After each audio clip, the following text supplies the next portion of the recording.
All right, so today we're diving into a topic I think a lot of us thought was kind of in the rear view mirror. Those microbead bans from a few years back. Right, everyone thought that was settled. Yeah, problem solved. Everyone can go back to their face scrubs guilt-free. hmm But turns out there's a whole other side to this story. Yeah, a lot of people don't realize that microbeads were just the tip of the iceberg. Exactly. And we've got two really fascinating sources today that dig into this, a new scientific review from the Journal of Hazardous Materials and a press release from the University of Birmingham that kind of sheds light on the research side of things. And taken together, they paint a pretty concerning picture. They really do. So to give everyone a quick recap, we're talking about microplastics in cosmetics, specifically the kind we haven't really been paying attention to.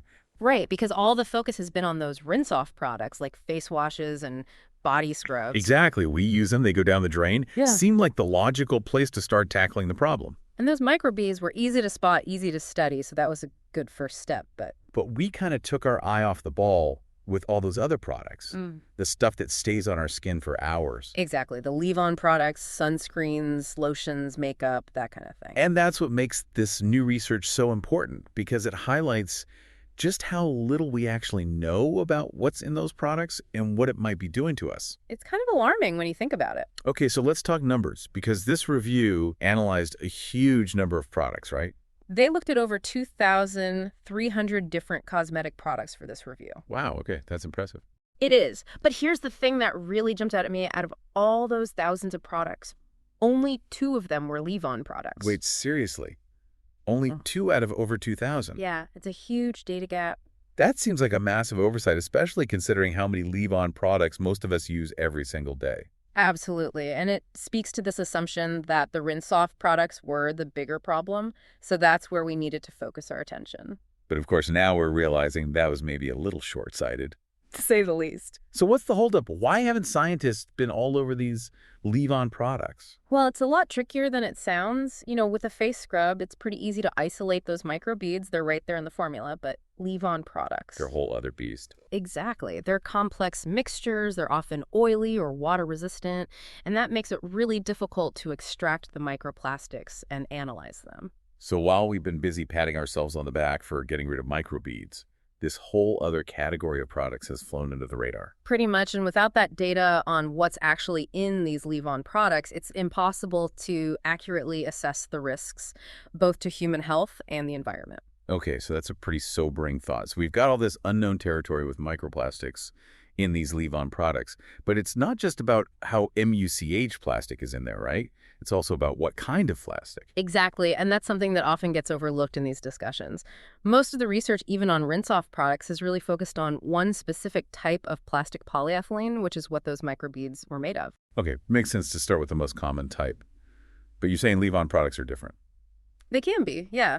Instead of just polyethylene, you often see a whole range of different plastics used in leave-on formulations. Things like polypropylene, polystyrene, even nylon sometimes. And we don't know as much about how those plastics might behave once they're on our skin or in the environment. Right. Each of those plastics has a different chemical structure, different properties.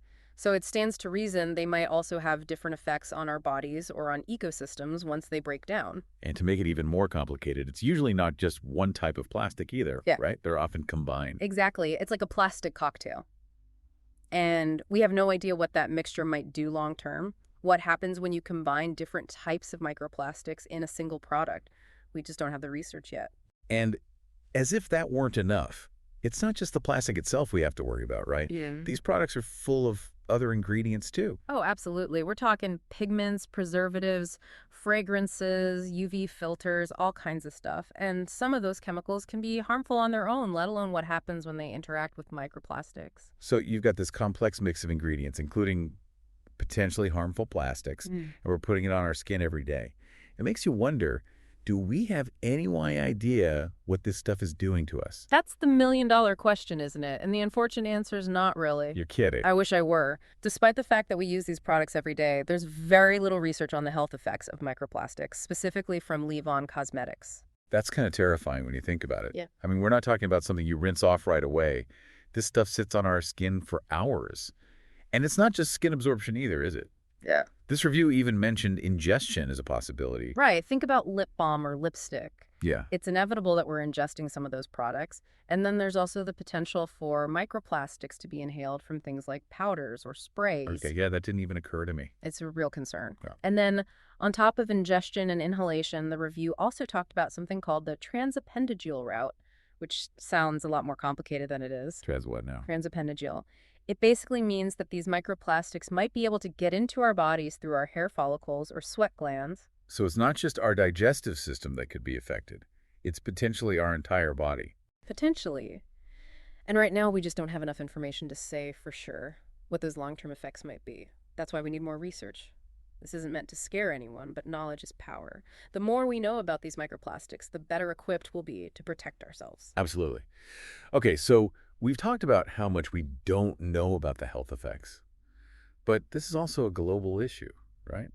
I mean, what good are bans in some countries if companies can just sell their products elsewhere? You're hitting on a critical point here. The EU is actually ahead of the curve on this. They've got this new ban on microplastics that includes leave-on products.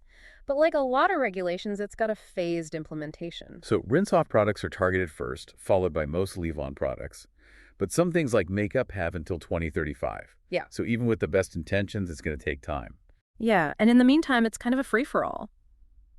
Companies can still sell products with microplastics to countries that don't have bans in place. And there's even concern about products being imported into countries that do have bans, which completely defeats the purpose. It's disheartening, to say the least. It feels like we're playing whack-a-mole with this problem. But there's some glimmers of hope, right? You mentioned that new research project at the University of Birmingham. Yes, this research is so exciting because it's focused on developing better methods for actually extracting and analyzing those microplastics from those tricky leave-on products. So finally, we'll have a better understanding of what we're dealing with. Okay, that's a good first step. Yeah. But here's the thought. We've been talking about microplastics this whole time, which are tiny, but what about nanoplastics? We're talking particles so small they're practically invisible. That's a whole other can of worms and a story for another deep dive, perhaps. That's a whole other can of worms and a story for another deep dive, perhaps. But speaking of other deep dives, what can we actually do about all of this? It feels kind of overwhelming, to be honest. Like, where do we even begin with all of this? I hear you. It can feel like a lot. But the good news is we don't have to wait around for the science to catch up or for governments to pass new laws. We can start making more informed choices as consumers right now. Okay, so what does that look like in practical terms? Because honestly, I can barely pronounce half the ingredients on these labels, let alone understand what they mean. Right. Well, a good place to start is just by being more aware. Start reading those ingredient lists. Look for those poly words. Like we talked about, polyethylene is a big one. But there's also polypropylene, polystyrene, all sorts of variations. So if I see a bunch of poly words on a product, that's probably not a good sign. It's definitely something to pay attention to, especially on those leave-on products. Now, I'm not saying every product with poly in the name is going to be harmful. But the more we know about what's in our cosmetics, the better choices we can make. And it's not just about avoiding certain ingredients either, right? It's about supporting companies that are actually being proactive about this whole issue. Absolutely. There are companies out there that are phasing out microplastics voluntarily, and they're usually pretty transparent about it. You'll see it on their packaging or on their website. So vote with your dollars. Support the companies that are doing the right thing. Okay, so that's good to know. What about all those products we already hate, though? Should we be tossing everything out and starting from scratch? I wouldn't say you need to do a mass purge of your bathroom cabinet, but maybe take inventory. Look at the products you use every single day, especially those leave-on products, and see if you can find alternatives with cleaner ingredient lists. That makes sense. And in the meantime, while we're all navigating this sea of confusing labels and trying to stay up to date on the research, any other advice for our listeners on how to be smart consumers? Don't be afraid to ask questions. Reach out to your favorite brands. Ask them about their policies on microplastics. What are they doing to phase them out? Consumer pressure can be incredibly powerful. And beyond that, stay curious. This is a rapidly evolving field. New research is coming out all the time, so keep yourself informed and adjust your choices as needed. Okay, that's great advice. So I guess the key takeaway here is that the microbead bans were a great first step, but we're not out of the woods yet, not even close. We've got a long way to go in terms of understanding the full impact of microplastics, especially those sneaky ones hiding in plain sight in our leave-on products. But the good news is we're starting to pay attention. And by being more aware, reading our labels carefully, and supporting responsible brands, we can all play a part in pushing for change. Well said. I couldn't agree more. Well, thank you so much for joining us on this deep dive. It's been eye-opening to say the least. It's been a pleasure, and thanks for having me. And to our listeners, thanks for tuning in. Remember, knowledge is power. Now go forth and be conscious consumers. We'll see you next time for another deep dive.